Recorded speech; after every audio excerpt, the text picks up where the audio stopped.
नमस्ते, मैं डॉक्टर यश वेलनकर और आप देख रहे हैं माइंडफुलनेस फॉर हेल्थ, ये यूट्यूब चैनल। हम जिस दौर से गुजर रहे हैं और गुजर गए हैं, उस दौर में बहुत से लोगों को कुछ न कुछ सदमा हुआ है।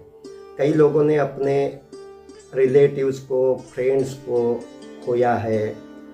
कई लोगों की नौकरी गई है, बिजनेस पे बुरा असर हुआ है।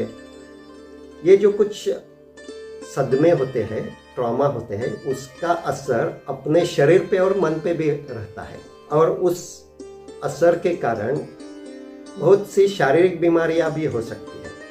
आघात के कारण अपने मन में, अनकॉन्शियस माइंड में एक तनाव रहता है और उस तनाव के कारण हाइपरटेंशन हो सकता है, डायबिटीज बढ़ सकता है, हाइपर एसिडिटी होती है, माइग्रेन हो सकता है, स्किन डिसीज बढ़ती है।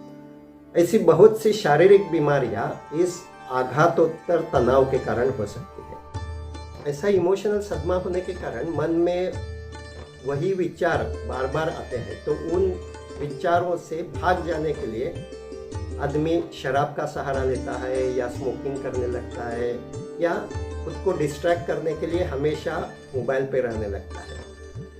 और ये सभी नशीली चीज़ें हैं, तो इसके कारण उसका एडिक्शन, लत लग सकती है।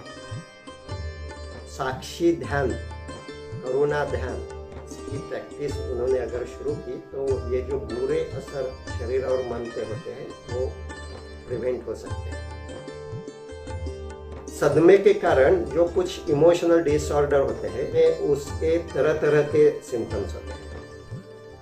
एक सिम्टम होता है कि वह मनुष्य हमेशा भी ख्यालों में रहता है और वो विचार बहुत बार पास्ट के होते हैं, अतीत की यादें आती है, उस आघात की भी यादें आती है।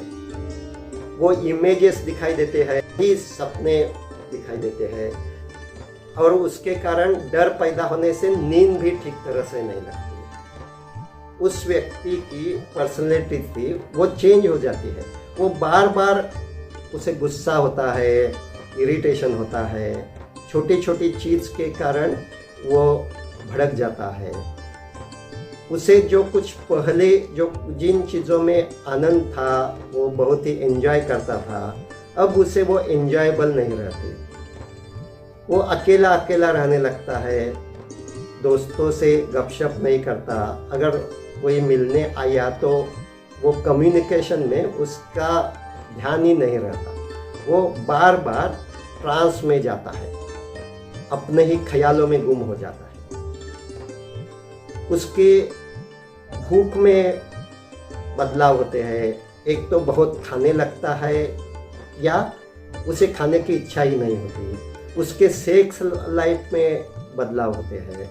सेक्स की इच्छा बहुत बढ़ती है या बहुत ही कम होती है। ऐसे बदलाव ये ट्रॉमा के कारण, उसका जो कुछ सबकॉन्शियसली तनाव रहता है उसके कारण हो सकते हैं। और अगर इन पे हमने ध्यान नहीं दिया तो उसका बुरा असर अपने शरीर पे और मन पे भी होने लगता है। अपनी मेमोरी कम होती है, कंसंट्रेशन ठीक नहीं रहता, तो जो कुछ काम होता है उसकी इफ़िशियंसी पे भी बुरा असर होता है। वो काम ठीक से नहीं कर पाता, वो पढ़ाई भी नहीं ठीक से नहीं कर पाता। तो ये सब जो कुछ आफ्टर इफ़ेक्ट्स है और जो कुछ बैड इफ़ेक्ट्स है वो कम करने के लिए सदमा होने के बाद ये साक्षी ध्यान और करुणा ध्यान सिखाने वाली माइंडफुलनेस थेरेपी, आयुर्वेद सत्वावजय चिकित्सा, वो जो कुछ ऐसी चिकित्सा देते हैं उनकी सलाह लेना चाहिए और अपने ध्यान को बार बार वर्तमान क्षण में लाने का प्रयास करके उस जो कुछ ट्रॉमास के कारण शरीर में जो कुछ बैड इफेक्ट हुआ है उसकी भी अब संवेदना महसूस होने लगती है। दिल की धड़कन बढ़ी हुई महसूस होती है, दिल में भारीपन लगता है, शरीर में थकान लगती है। तो यह जो कुछ संवेदना है उसका स्वीकार करके जब वो अपना ध्यान बार बार वर्तमान क्षण में रख सकता है, तो कि ट्रॉमा की जो कुछ मेमोरीज है, जो कुछ यादें हैं और उसका बुरा असर है, वो आहिस्ते आहिस्ते कम होता है। सदमा होने के बाद हर एक व्यक्ति ने साक्षी ध्यान, करुणा ध्यान का अभ्यास करना चाहिए। इसके बारे में अगर आपको कोई जानकारी लेनी है तो संपर्क करिए।